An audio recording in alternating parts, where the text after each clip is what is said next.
And it's a very good morning to the Gelding, as we have an overcast day where I am, Gelding, but fortunately there's no metropolitan meeting today. It's at Bendigo. Good morning, Professor. Good morning, listeners. Yeah, rather overcast day. I suppose we're right into autumn now. Maybe the hot summer days are behind us, Professor, but yeah, haven't had a lot of rain here, but we're expected to get some today. But yeah, we're way away from Caulfield Racecourse or Pakenham Racehorse, Professor. Or another Saturday meeting in the country. Yeah, or even Mornington Racecourse, Gelding. Oh, what's wrong with Flemington, Sandown, Moonee Valley and Caulfield, Professor, on a Saturday? They're just testing us out, Gelding. They're testing us out.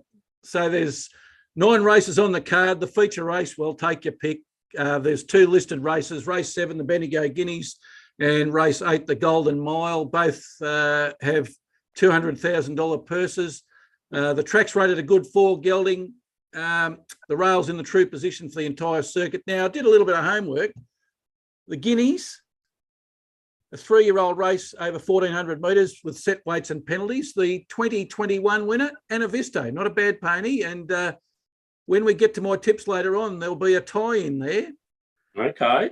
And the Golden Mile over 1,600 metres, the 2021 winner, Ironclad. Gelding, tell that person to stop ringing you because I've just got your name on the screen. Right.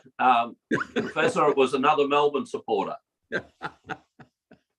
Doesn't he know what you do at 10 o'clock in the morning on a Saturday, Gelding? Oh, well, I'll give Morty Boy a ring later. Just to congratulate him on Melbourne's fine professional win last night against Essendon, Professor.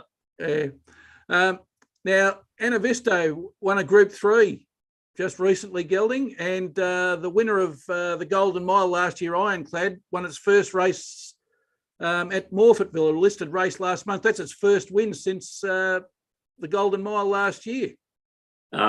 Yeah, Professor, it's a hard race to win, that Golden Mile. But before we get on to that, Professor, like Bendigo's a fantastic course and it should be very good, but 5 tracks in the metropolitan area with Sandown having the 2 tracks. Do they have to be rested that long, do they? Well, it'll be 3 weeks between city meetings. They're not overworked, those race courses, you know. Yeah, I wouldn't have thought so. Yeah. Anyway, well, we'll get on. But a lovely track, Bendigo. But as you said, Professor, the Golden Mile, 20 horses listed, 16 to run. It's a very good meeting, this meeting, and congratulate Bendigo for having it and that. But, geez, it's a punter's nightmare, Professor. And, normally, as I said to you before, meetings like this, you want to leave alone as a punter because really the fields that they've attracted a lot of the similar type of horses. So in each race, there'd be 4 or 5 chances in each race, Professor. So if we get winners today, we've done extremely well, Professor, and it should be quite profitable day. Well, the other thing, Gelding, with 4 or 5 chances in each race, you're going to get value if you can pick a winner because you'll get a better price than you'd normally get if there's only 1 or 2. Exactly, Professor. So, but it's a matter, as we keep saying, you'd rather a small price winner than a piece of paper with odds written on it. So a bit of a caveat emptor today, Gelding. Professor, given the choice, I'd like to stay out of Bendigo, and I would have gone to suggest that we go to Sydney, but where there's some Group 1 racing and the better horses, which I much prefer, but on a bottomless 15 track and rain predicted. What's the rating after heavy, Gelding? After a heavy 10, what's the next one? See you next Saturday. All right, Gelding, what are your 2 best bets for today's Bendigo meeting? Well, Professor, after saying that's the chances, I've gone a couple round about the $3 mark. The first one's in race 7, horse 10, Cardigan Queen. Amar Useless horse, ridden by Harry Coffey. I was on this horse, a very unlucky second last start at Flemington, Professor.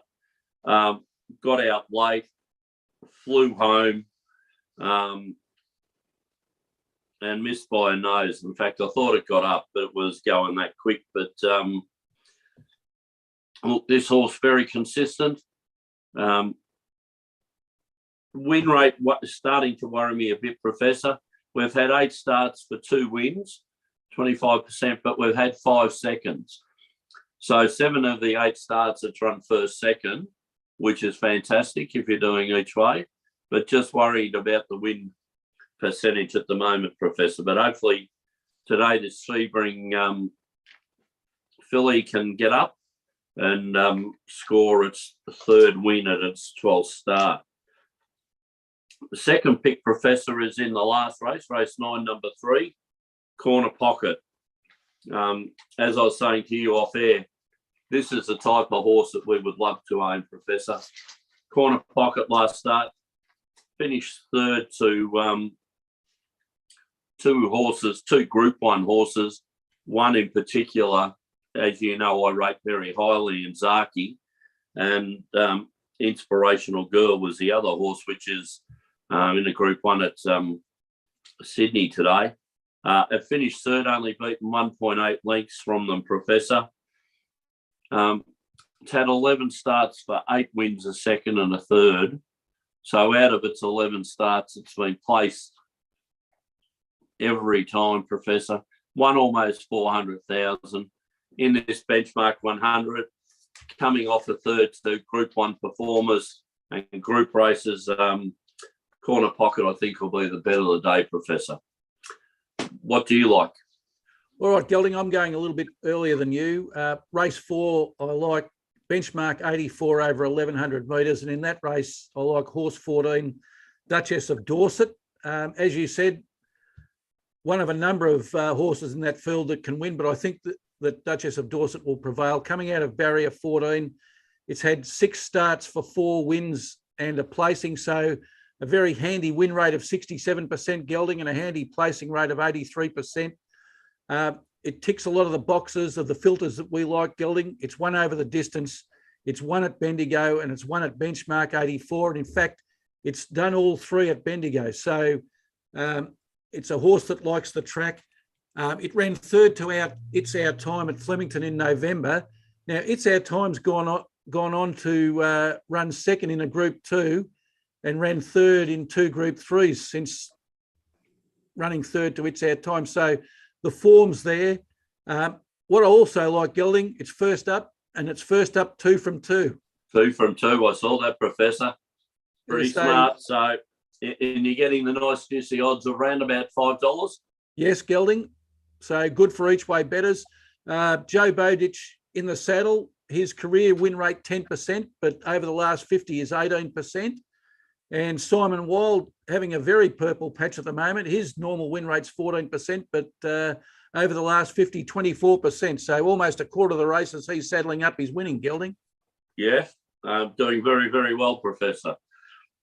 I do like the tip, but as we said in that race, the same as most races today, very open fields. And as you said, you're getting juicy odds around about the $5 each way odds for the horse that's unbeaten first up, 1 at the track, 1 at the distance. So a lot to like about it, Professor. Oh, definitely, Gelding. Look, all we can do is look at the film, and I've looked at the other horses that were or are vying with Duchess of Dorset, and I liked what I saw from Duchess of Dorset on film. I liked better than the others. So let's leave it with that. The other selection I've got is in race 5, a set weights and penalties race over 1,400 metres. And I like in that race, Gelding, horse 4, Vespertine, coming out of barrier 9, 13 starts for 3 wins and 5 placings, giving it a 23% win rate, a 62% place rate. You can get it about $6 at the moment on the TAB, so great value for each way punters. It ran 2nd in a Group 3, the Tresity Stakes, to Anavisto. So Anavisto comes in again there, Gelding. There's the tie-in. There's a tie-in. It beat home Cirileo Miss in that race. It's won over the distance. I think it's a likely type, Gelding. It certainly looked good in the film that I watched of it. Jordan Childs in the saddle.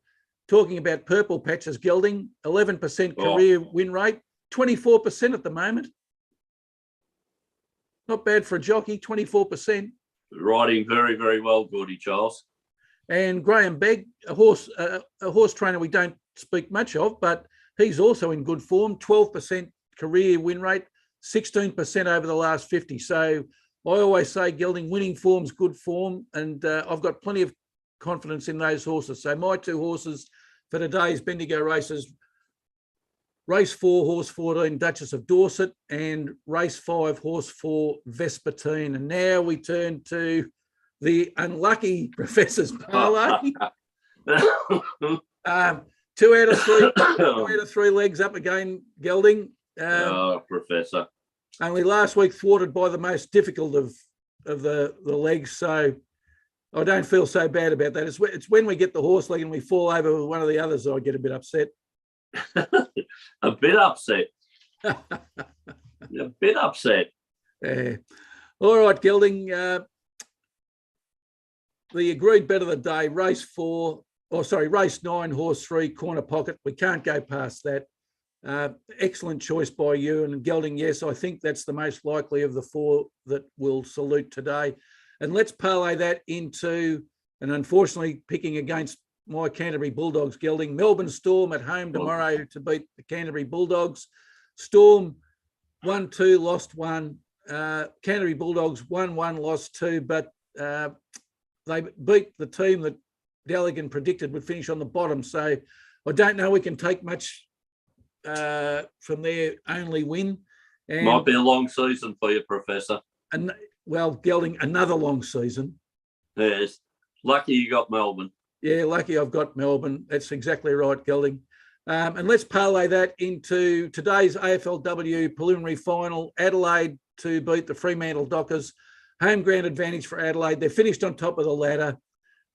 They've got their eye on another grand final. I think they'll just be too good. I predicted that they would finish in the top 4 at the end of the season, and that proved to be the case. The Professor's Parlay showing the juicy odds of 4-1, Gelding. Oh, that's nice, Professor, for the listeners. I think very good. I saw a funny comment on Twitter today, Gelding, just that you'll like about talking about Richmond and Essendon. An Essendon supporter, obviously after going zip 3 last night against Melbourne, said he didn't mind Essendon modelling themselves on Richmond. It's just that he didn't know that they were modelling themselves on Richmond 2004 version. Oh, beautiful. Boom, boom. Geez, they're good, some of those Essendon supporters, aren't they, Professor? Yeah, they're not bad, Gelding. They're not bad. All right, Gelding. Well, we've got an action-packed Sports Fan Radio tomorrow. The judge, yourself, Cooter and Delegan, myself, all talking sport. There's plenty to talk about. I haven't got the agenda worked out yet, but we'll work that out overnight. So, and we get a bit of a sleep in tomorrow, Professor. Yeah, an extra hour. So we'll be on the YouTube channel, Sports Fan Radio YouTube channel at midday tomorrow. What we'd say is, look, if you like the show, hit the like, hit the subscribe for Sports Fan Radio. And you can also listen to Sports Fan Radio podcasts on the Sports Fan Radio podcast channel. We're on Stitcher. We're on Spotify. We're on Apple Podcasts. We're on Google Podcasts. We're anywhere iHeartRadio. We're anywhere where you can listen to podcasts, Gelding. So we're taking the world by storm, one podcast station at a time. We'll be ruling the podcast world soon, Professor. Well, we hope so, Gelding. Actually, the numbers aren't too bad. They're going quite well. We've become a very podcast listened to. Maybe some of these listeners, if they want to reward us, can send us donations to yourself, Professor, and you'll pass them on to me, eh? I'll pass on 50% of whatever I get, Gelding. Okay. 50% of brown paper bag with air in it. That's beautiful. There you go. All right, Gelding. Well, until next Saturday, and that's racing. It's good luck. And good punting.